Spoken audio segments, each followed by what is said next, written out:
నిజం తెలిసిపోయిందనమాట. నాకు నిజం తెలిసాక గుండాకి చేస్తావు అనుకున్నాను. ఇంత ధైర్యం ఎక్కడి నుంచి వచ్చిందిరా? వాడే ఇచ్చాడు. వాడెంత ధైర్యం ఇచ్చాడంటే 10 కోట్లు ఇస్తావా, అది తీసుకుని నేను నీకు ఫేవర్ చేయాలా అంటే నేను నీకు ఫేవర్ చేసి వెళ్ళి జైల్లో కూర్చోవాలా? జైలుకి వెళ్ళకపోతే చేస్తావా? నీకు ఎగెనిస్ట్గా వాదించే పీపీ ఎవరో తెలుసా నీకు? నువ్వు ఆలోచించే లోపే నీ ఆలోచనలన్నీ పసిగట్టగలవాడు. నీ మీద ఉన్న ఎవిడెన్స్లన్నీ నీకు ఎగెనిస్ట్గా ఉన్న సంగతి గుర్తుపెట్టుకో. కోర్టుకు వెళ్ళి ఆ ఎవిడెన్స్ అన్ని ట్యాంపర్ చేయడం ఎవరి వల్ల కాదు. ట్యాంపర్ చేయమని ఎవడు అడిగాడు? జాగ్రత్తగా లాకర్లో పెట్టి దాచుకో.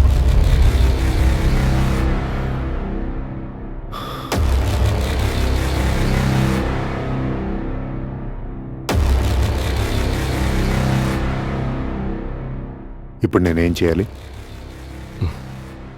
నా కోసం 3 చిన్న చిన్న పనులు చేయి చాలు. ఏంటవి? సీజ్ చేసిన నా ఇల్లు నీ కంట్రోల్లోనే ఉందిగా? అవును. నా బెడ్రూమ్ విండోని విప్పదీసి మళ్ళీ బిగించు. 2 స్క్రూలు మాత్రం కింద పడి.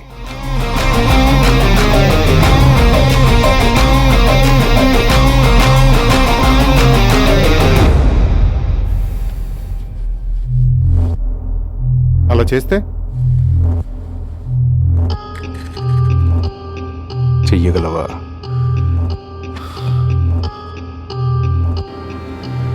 ఆ రెండోదేంటి? నా వైఫ్ మర్డర్ అయిన రోజు మా కాలనీకి ఒక కార్పెంటర్ 7ంటికి వచ్చి 7:30కు వెళ్ళిపోయాడు. తన ఎంట్రీ సీసీటీవీ ఫుటేజ్ నుంచి ఎగ్జిట్ మాత్రం డిలీట్ చేయి. వాడికి ఈ కేసుకి సంబంధం ఏంటి? ఆ సంగతి పీపీ కోర్టులో వాదిస్తున్నప్పుడు నీకే తెలుస్తుంది.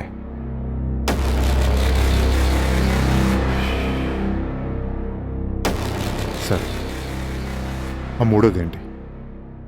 మూడోది, నన్ను కోర్టులో ప్రొడ్యూస్ చేసినప్పుడు జడ్జి నాకు జ్యుడిషియల్ రిమాండ్ విధిస్తాడు ఇంటరాగేషన్ కోసం. పీపీతో పాటు నువ్వు వస్తావు. పీపీ ఎందుకు వస్తాడు? నీ లాయర్ వస్తాడు. నేను లాయర్ని పెట్టుకోను. పీపీఏ నా లాయర్.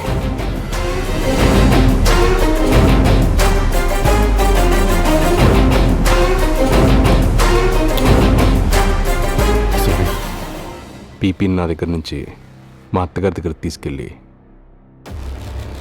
నా లవ్ స్టోరీ ఆవిడతో మీ పీపీకి చెప్పించు. చెప్పిస్తే పీపీ నా తరఫున వాదించి నన్ను బయటికి తీసుకొస్తాడు.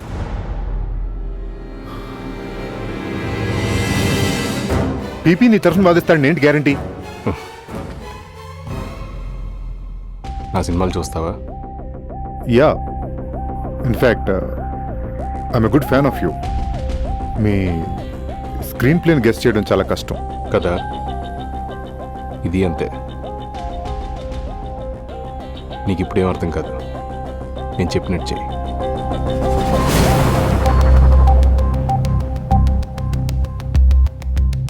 ఆ 10 కోట్లు ఇస్తావా? ఆ డౌట్ ఎందుకు వచ్చింది? అంటే అన్నీ చిన్న చిన్న థింగ్స్ కదా అని. సార్, ఇంతకుముందు మీరు టేకప్ చేసిన కేసులో ఏదైనా తప్పు చేస్తే మీరు నా తల తీసేస్తారేమో అని టెన్షన్తో భయపడి చచ్చేవాడిని సార్. కానీ వాడిని కలిసాక ఆ టెన్షన్ని వెంట్రుక ముక్కలా తీసాడు సార్. నేను ఏ ఎవిడెన్స్ని ట్యాంపర్ చేయలేదు సార్. వాడు చెప్పిన 3 చిన్న చిన్న పనులు చేశానంతే. వాళ్ళ లవ్ స్టోరీని వాళ్ళ అత్తగారితో మీకు ఎందుకు చెప్పించాడో తెలియక జుట్టు పీక్కున్నాను సార్. వాడి లవ్ స్టోరీలో ఆ మున్నా అనేవాడు ఉన్నాడన్న సంగతి మీరు నోటీస్ చేసాక అర్థమైంది సార్ వాడి స్కెచ్ ఏంటో. మీరు మున్నాగాడి మీద డౌట్తో వాడు క్రిమినల్ బ్యాక్గ్రౌండ్ అంతా గ్యాదర్ చేసి అంజలి మర్డర్ జరిగిన స్పాట్కి వస్తారన్న సంగతి సిద్ధార్థకి బాగా తెలుసు. అందుకే మీరు వచ్చే లోపు నేనే ఆ విండోను ఓపెన్ చేసి మళ్ళీ ఫిక్స్ చేశాను. మీరు వచ్చి ఆ పని చేసింది మున్నాగాడే అని ఫిక్స్ అయిపోయి ఆ కాలనీ కెమెరాలో రికార్డ్ అయిన సీసీటీవీ ఫుటేజ్ మొత్తం చెక్ చేశారు. ఆ ఫుటేజ్లో మున్నాగాడి ఎంట్రీ మాత్రమే ఉంచి ఎగ్జిట్ని నేనే డిలీట్ చేశాను. మీరొచ్చి ఆ మర్డర్ చేసింది మున్నాగాడే అని కన్ఫర్మ్ చేసుకుని ఆ ఎవిడెన్స్లన్నీ కోర్టులో సబ్మిట్ చేసి ఆ సిద్ధార్థ్ నిర్దోషిగా మీరే బయటికి తీసుకొచ్చారు. ఒకవేళ మున్నాగాడు నోరు ఇప్పితే ఎక్కడ మీకు ఆ నిజం తెలిసిపోతున్నాను భయపడి వాడిని ఎన్కౌంటర్ చేయడానికి ప్లాన్ చేశాం. కానీ మీరు ఆ టైంలో అక్కడికి వస్తారని మేము ఎక్స్పెక్ట్ చేయలేదు. వాడు మీకు నిజం చెప్పేలోపే సిద్ధార్థ్ వాడిని స్పృహ తప్పేలా చేశాడు. ఆ తర్వాత హాస్పిటల్లో వాడిని కొనేశాడు. డబ్బు సార్, ఆ డైరెక్టర్ ఎంత తెలివైనవాడంటే వాడు తరఫున లాయర్ని కూడా పెట్టుకోకుండా మిమ్మల్ని వాడుకునే బయటకు వచ్చాడు సార్. సార్, ఏ క్రిమినల్ అయినా ఎక్కడో చోట తప్పు చేసి దొరికిపోతాడు సార్. కానీ ఆ మున్నాగాడు ఎప్పుడూ అంజలి విషయంలో చేసిన తప్పుని వీడు ఫేవర్గా వాడుకున్నాడు. తప్పు చేస్తే శిక్షించే యమధర్మరాజు లాంటి మీలాంటి ఆయన చేత కూడా తప్పు చేయించాడు సార్. ఇప్పుడు చెప్పండి సార్, నేను చేసింది చిన్న చిన్న తప్పులే, కానీ మీరు చేసింది మామూలు తప్పు కాదు. ఒక అమ్మాయి ఇక్కడికి ఉరిశిక్ష పడేలా చేశారు.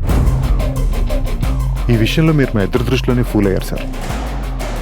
కానీ 10 మందికి చెప్పారంటే అందరి దృష్టిలోనే ఫూల్ అయిపోతారు.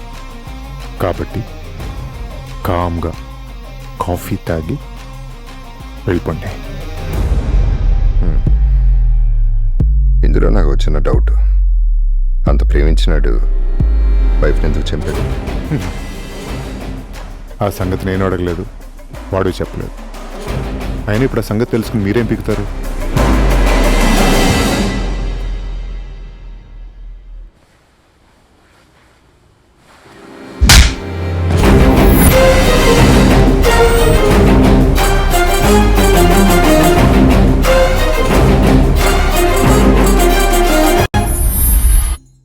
అది డమ్మీ సార్, ఇది original loaded gun with silent sir. ఆర్టిస్టులు వాడేటప్పుడు ఇది వాడండి. Okay sir. మిస్ఫైర్ అయ్యి గోడకు తగిలేటప్పుడు ఇది వాడండి, ఇంపాక్ట్ఫుల్గా ఉంటుంది. ఓకే.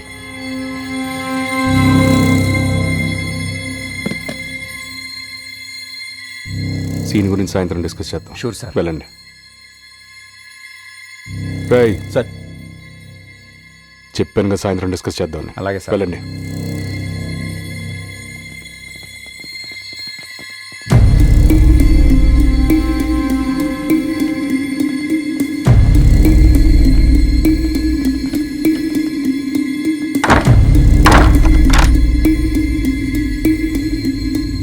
డీసీపీని కలిశారంట కదా. ఒక కేసు ఓడిపోయినంత మాత్రాన జీవితంలో ఓడిపోయినట్టు అలా బాధపడతారండి సార్. మీరు నన్ను ఈ కేసు నుంచి తప్పించి నాకు మళ్ళీ లైఫ్ ఇచ్చారు. గిఫ్ట్ ఇస్తే వెనక్కి ఇచ్చేశారు. ఇప్పటికైనా చెప్పండి సార్, ఎంత కావాలి అరేంజ్ చేస్తాను.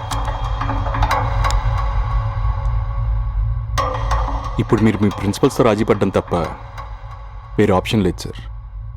ఎందుకంటే ఒక ముద్దాయి తనే నేరం చేశానని మ్యాజిస్ట్రేట్ ముందు కన్ఫెషన్ ఇచ్చాక ఏ కోర్టుకి వెళ్ళినా లాభం లేదు. అయినా ఇది మీకు తెలియని లా కాదు. ఒక ఆప్షన్ ఉంది సార్, నా అంతటా నేనే ఈ హత్య చేశానని ఒప్పుకుంటే తప్ప ఉన్నాను ఎవడు బయటికి రాడు. అది ఎలాగో జరగదు. ఈ మ్యాటర్ ఇక్కడితో వదిలేస్తే better sir.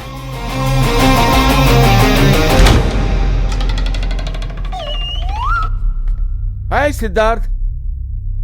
Hi sir. Good morning. Morning sir. ఎవరితను? కొత్త ఆర్టిస్టా? హాలీవుడ్ ఆర్టిస్ట్లా ఉన్నాడు. ఇతన్ని పెట్టి కిల్ బిల్ లాంటి కమర్షియల్ సినిమా హాలీవుడ్లో తీయొచ్చు. Is he interested in acting? కాదు sir, is a honest and sincere lawyer. Anjali కేసులో నాకు క్లీన్ చిట్ ఇప్పించి బయటికి తీసుకొచ్చింది నేనే. By the way, I'm Gogo. సిద్ధార్థ్ని హాలీవుడ్కి పరిచయం చేసింది నేనే. మళ్ళీ ఇతనితో ఇంకో సినిమా చేయడానికి ఇండియా వచ్చాను. కానీ అంజలి చనిపోయిందని తెలిసి చాలా బాధపడ్డాను. అంజలి నా కూతురు లాంటిది, ఇతనికి భార్య. అయినా ఏంటండి ఇది? అంజలిని చంపిన వాడిని చంపితే నేనైనా చంపాలి, లేకపోతే ఇతనైనా చంపాలి. కోర్టు ఎవరండి చంపటానికి? మీరు చంపితే క్రిమినల్ అవుతారు. ఆఫ్టర్ ఆల్ అయితే ఏంటండి తొక్క?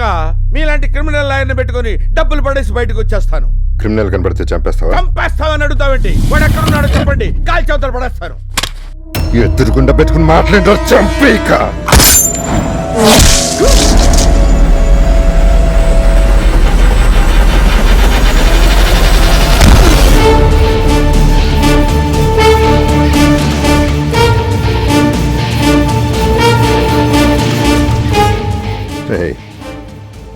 ఇప్పుడు దాకా న్యాయాన్ని గెలిపించావు, క్రిమినల్ లాయర్ మాత్రమే చూసావు. కానీ ఈ క్షణం నుంచి ప్రతి క్షణం 360 డిగ్రీస్లో మృత్యుని పరిచయం చేసే ఒక హార్డ్ కోర్ క్రిమినల్ని చూడబోతున్నావు. నువ్వు నాతో ఆడింది లైఫ్ గేమ్ మాత్రమే, కానీ నేను నీ డెత్ గేమ్ ఆడబోతున్నాను. నీకు చూపించే నరకం తట్టుకోలేక నీకు నువ్వే నిజం ఒప్పుకునేలా చేస్తాను. ఆట నువ్వు మొదలుపెట్టావు, నేను ఫినిషింగ్ ఇస్తాను.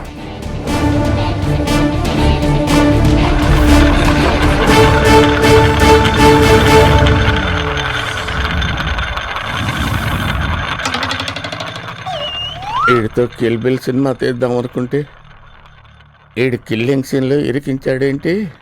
ఆయ్. నీకేం అర్థమైంది? అంజల్ని చంపేసి ఈయన ఎర్రి పప్పం చేసి నువ్వు బయటకు వచ్చావు అన్న విషయం అర్థమైంది.